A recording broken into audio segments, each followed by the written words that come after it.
I want to use a notation that tells me what I'm doing, and everyone can read it and everyone interprets it the same way. And that's what we're going to talk about is summation.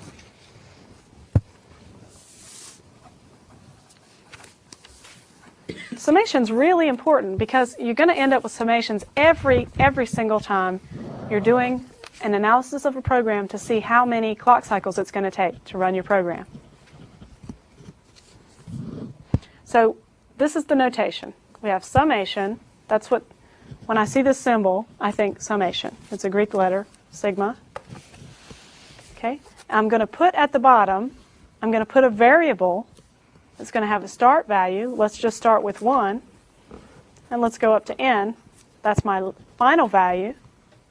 And then I'm going to put some function of k in here.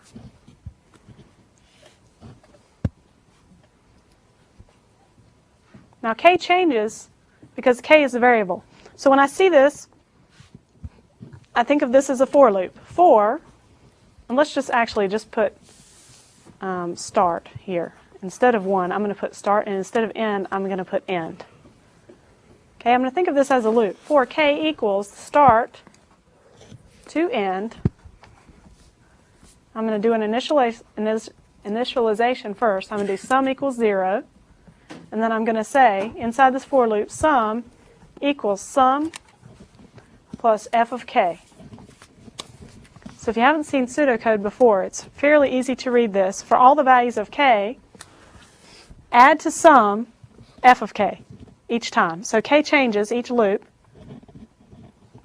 Okay, so let's do an example. The problem we were looking at was 1 plus 2 plus 3 plus ... plus n. So if I want to write that as a summation, what's my start value for k? 1. So I would have that as a summation. K equals 1, and what's the ending value? N. N. And what is the function? N into n It's plus just 1. k, right? It's just k because the first time the number in there is 1. The second time the number in there is 2. The third time the number in there is 3. So each value, that's just equal to k. It's important to write that because this is a much larger sum, right? N is a fixed value there, and k changes. What is this value? That's adding n to itself n times. So this is n squared, right? Because it's n times adding n to itself, right? Because this goes through this loop n times, and I would add n plus n plus n plus n times. So adding n times is n times n. So this is different, right? And I said what we're going to prove that was equal to n times n plus 1 over 2. We're going to prove it. So these are two different numbers. N squared and n squared plus n over 2 is different. So it's very important to write the correct thing inside your summation. If you write n inside, then you have a much larger sum. Because each term is larger, right? If I compared 1 plus 2 plus 3 with n plus plus n of them, and usually if I use that notation, I'm going to use a curly brace and say that there's n terms to let myself, this is much bigger than that, right? The sum with all the n's is much bigger than the sum with things that are lots of terms that are a lot less than n. All right, so let's move on. And why is k, the next one where you have n squared, why is k equals 1?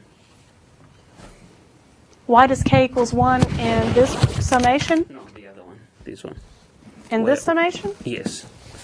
This just tells me how many times I'm going to add n together, because the thing on the inside doesn't depend on the variable, Okay. right? It just tells me how many times I'm going to go through and add this thing on the inside. It's the starting value of the loop. K equals 1 just tells me when I should start. I could start at k equals 1500 and then go up to 1500 plus n minus 1 if I wanted to do exactly n times. Starting with 1 is a lot easier to understand that I'm going to do it n times. In this case, it doesn't matter that I start with 1. I would just need to do the difference between them is n, right? In this case, it matters because the function on the inside depends on the variable. So it doesn't matter which one, you just count. On this one, it doesn't matter, you just count the number of times you go through the loop.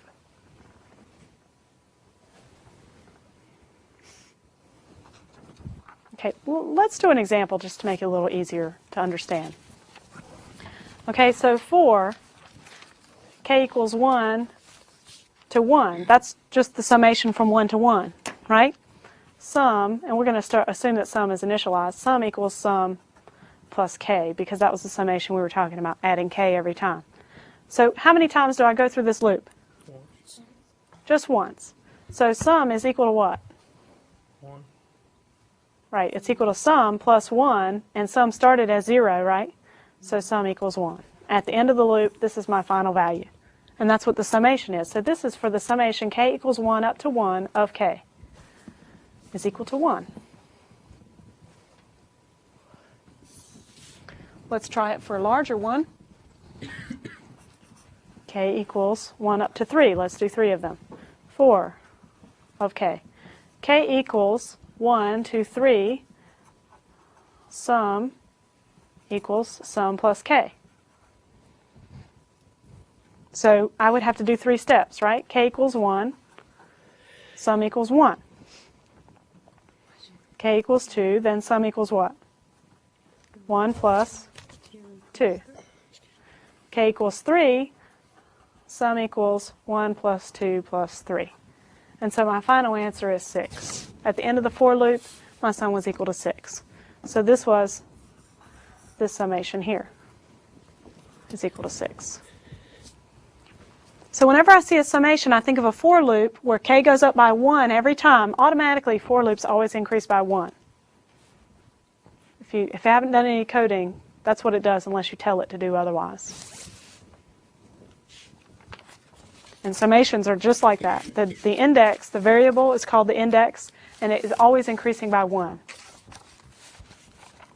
So even if it looks like my summation has a function in it,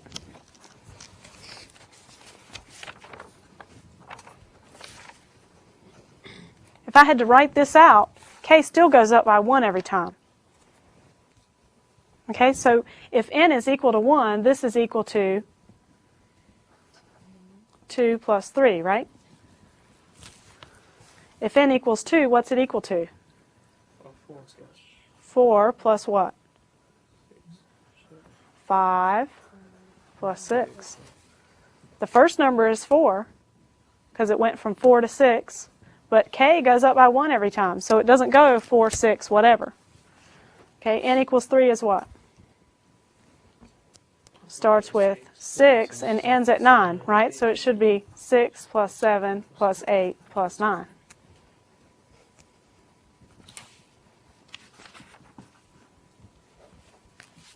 N equals 4 should go 8 to 12.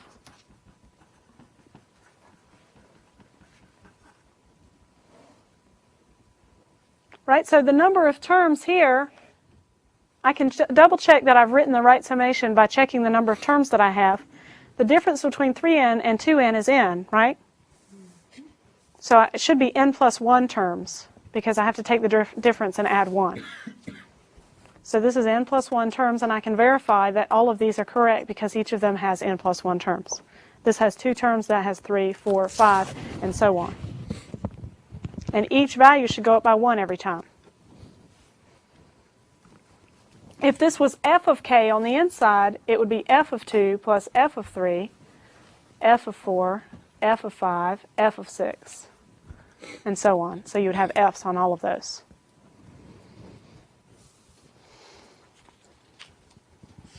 And just while I have f notation here, a lot of times we'll write just a subscript on a variable to let you know that we're plugging in 2 for the function. So f parenthesis 2 is the same as f sub 2. So it's going to be a little easier for notation sometimes when we're writing summations. Let's go back to the problem we were trying to solve.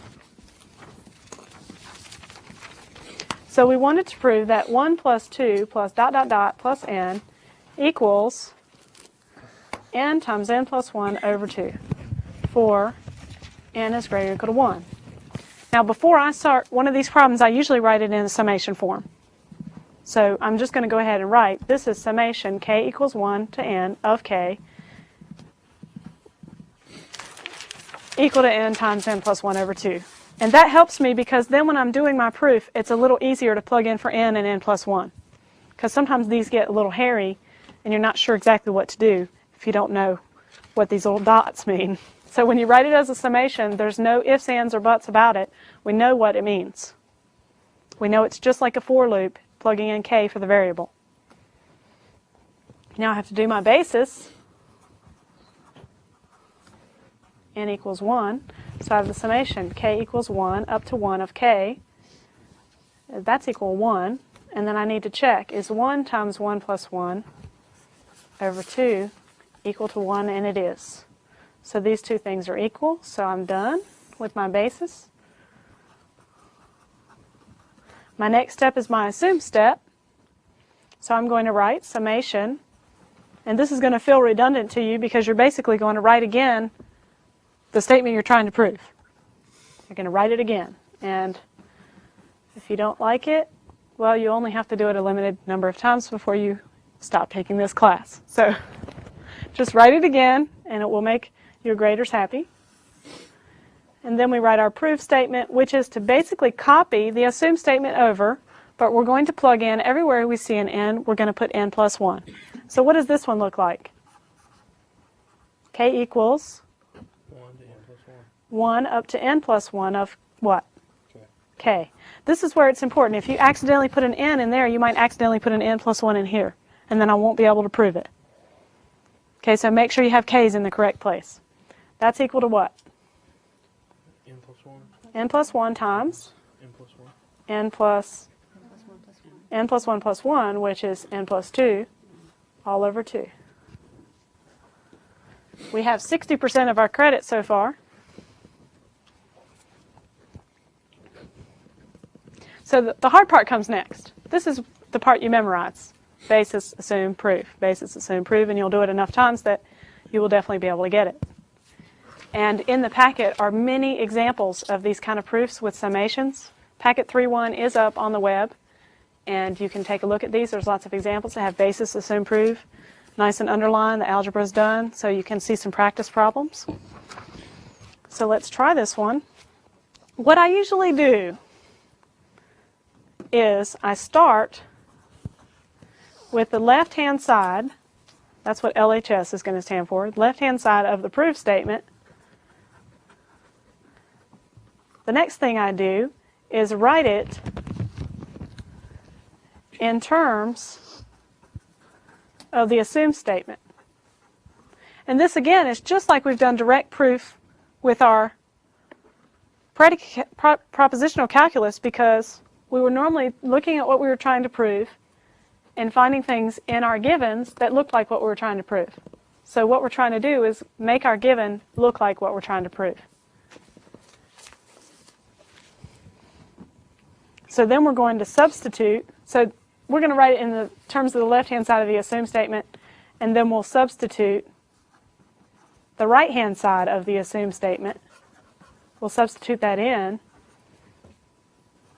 And then we'll usually do arithmetic to get the right-hand side to look right.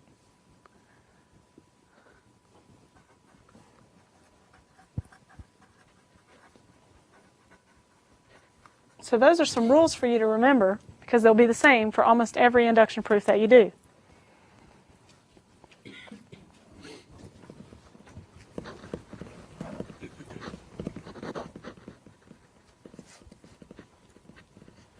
And that'll make more sense once we do it in this problem. So left-hand side, you'll be able to keep them straight better after we do a problem, and you'll see what we're talking about.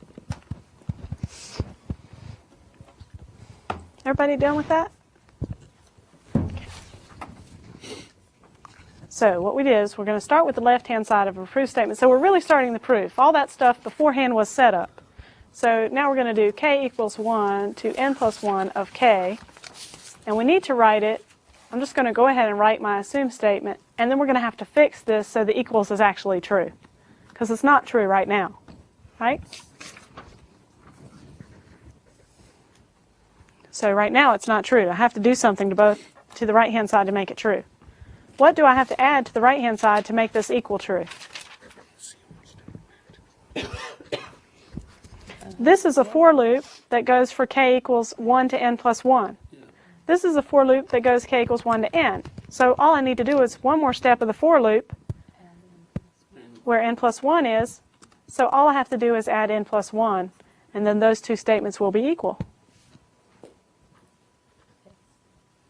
In other words, this might make a little more sense or it might make less. I have to do one more step of the for loop of the exact same form, but k has to be equal to n plus 1. And this is a really good way to write it because any summation can be broken up in any fashion that you want. You can break it up and stop the for loop and restart at the next value.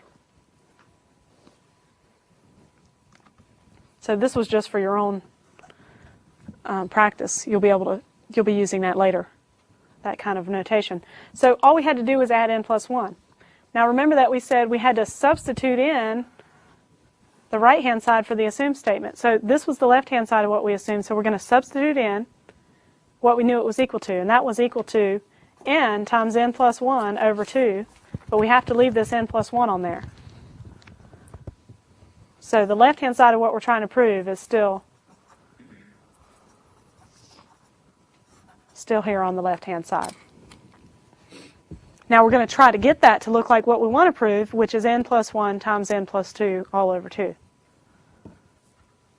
And I'm remembering back from my proof statement, so you have that on your paper, you can look at it. All right, so what I need to do is get a common denominator so I can add these things, right? So I have to multiply this one by 2.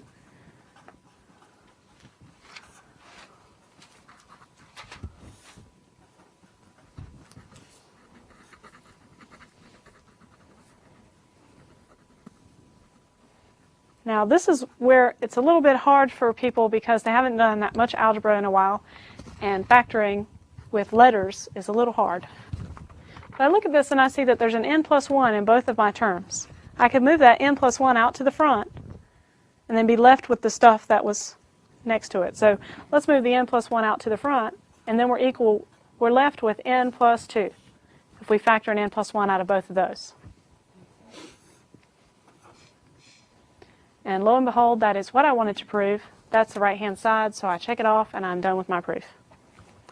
So therefore, P of n implies P of n plus 1, and I proved my basis. So by induction, our summation can be written in a closed form, so I can write this. So therefore, summation k equals 1 up to n of k equals n times n plus 1 all over 2 is true for n greater or equal to 1. Because I did prove my basis and I proved my inductive step. If I do both of those, it's proof for all integers past my starting point. This is really handy.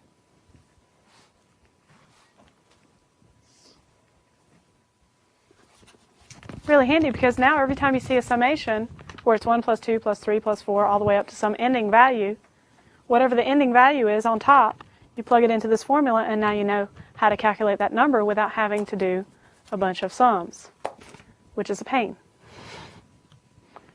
So other questions about that? There are many examples in Packet 3.1. I'd like you to look at those and try some of them. Your next homework assignment is going to have several problems of this form, and we'll do some more in class next time. And we're going to do some of those next time, and we'll probably also move on to recursion. So try some of these problems, and also I'll be putting up